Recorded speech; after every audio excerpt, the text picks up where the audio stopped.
ಪ್ರವಾದಿ ಮೊಹಮ್ಮದರ ಜನ್ಮದಿನದ ಅಂಗವಾಗಿ ಆಚರಿಸಲಾಗುತ್ತಿರುವ ಈದ್ ಮಿಲಾದ್ ಹಬ್ಬವನ್ನು ಪಡುಬಿದ್ರಿಯಲ್ಲಿ ಶ್ರದ್ಧಾ ಭಕ್ತಿ ಹಾಗೂ ಸೌಹಾರ್ದಯುತವಾಗಿ ಆಚರಿಸಲಾಗಿದೆ. ಈ ಸಂದರ್ಭ ನಡೆದ ಮೆರವಣಿಗೆಯಲ್ಲಿ ಮಕ್ಕಳ ದಫ್ ಪ್ರದರ್ಶನ ಹಾಗೂ ಪ್ರವಾದಿ ಮೊಹಮ್ಮದರ ಸಂದೇಶ ಸಾರುವ ಸ್ಕೌಟ್ ತಂಡದಿಂದ ನಡೆದ ಪಥಸಂಚಲನ ಮೆರವಣಿಗೆಗೆ ಮೆರುಗು ನೀಡಿದೆ. ಈ ಬಗ್ಗೆ ಮುಸ್ಲಿಂ ಧರ್ಮಗುರುಗಳು ಮಾಹಿತಿ ನೀಡಿದ್ದಾರೆ.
ಸರ್ವ ಜನತೆಗೆ ಪವಿತ್ರ ಈದ್ ಮಿಲಾದ್ ಪ್ರವಾದಿ ಮುಹಮ್ಮದ್ ರಸೂಲುಲ್ಲಾಹಿ ಸಲ್ಲಲ್ಲಾಹು ಅಲೈಹಿ ವಸಲ್ಲಂ ರವರ 1501ನೇ ಜನ್ಮದಿನದ ಶುಭಾಶಯಗಳು. ಉಡುಪಿ ಜಿಲ್ಲೆಯ ಪ್ರತಿಷ್ಠಿತ ಪಡುಬಿದ್ರಿ ಮುಹಿಯುದ್ದೀನ್ ಕೇಂದ್ರ ಜುಮಾ ಮಸೀದಿ, ಅದೇ ರೀತಿ ಕಂಚಿನಡಕ ಮತ್ತು ದೀನಿ ಸ್ಟ್ರೀಟ್ ಮಸೀದಿಯ ಅಧೀನದಲ್ಲಿ ಇವತ್ತು ಅತ್ಯಂತ ವಿಜೃಂಭಣೆಯಿಂದ ಪ್ರವಾದಿ ರ್ಯಾಲಿ ಸಂದೇಶಗಳು, ಅದೇ ರೀತಿ ಊರಿನ ಸರ್ವ ಜನತೆಗೂ ಆಹಾರ ವಿತರಣೆಯನ್ನು ನಡೆಸಲಾಗಿತ್ತು.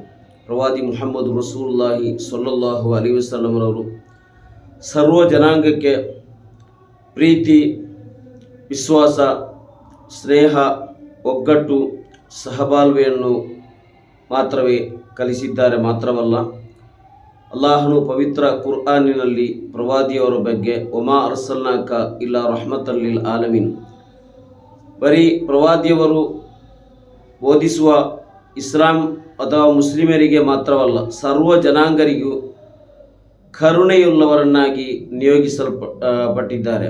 ಆದ್ದರಿಂದಲೇ ಪ್ರವಾದಿ ಮುಹಮ್ಮದ್ ಸಲ್ಲಲ್ಲಾಹು ಅಲೈಹಿ ವಸಲ್ಲಂ ರವರ ಸಂದೇಶವು ಪ್ರತಿಯೊಂದು ಕೂಡ ಅವರು ಪರಿಚಯಿಸಿದಂಥ ಕುರ್ಆನ್ನಲ್ಲೂ ಕೂಡ ಪರಸ್ಪರ ಪ್ರೀತಿ, ವಿಶ್ವಾಸ, ಸ್ನೇಹ, ಸಹಬಾಳ್ವೆ, ಸೌಹಾರ್ದತೆಗೆ ಮಾತ್ರವೇ ಒತ್ತನ್ನು ನೀಡಿದ್ದಾರೆ. ಪರಸ್ಪರ ಒಗ್ಗಟ್ಟಿನಿಂದ, ಪರಸ್ಪರ ಪ್ರೀತಿಯಿಂದ ಬಾಳಬೇಕೆಂಬ ಕರೆಯನ್ನು ಮಾತ್ರವೇ ನೀಡಿದ್ದಾರೆ. ಅವರ ಪ್ರತಿಯೊಂದು ಸಂದೇಶದಲ್ಲೂ ಕೂಡ ಸ್ನೇಹವನ್ನು, ಪ್ರೀತಿಯನ್ನು ಮಾತ್ರವೇ ಕಾಣಲು ಸಾಧ್ಯ.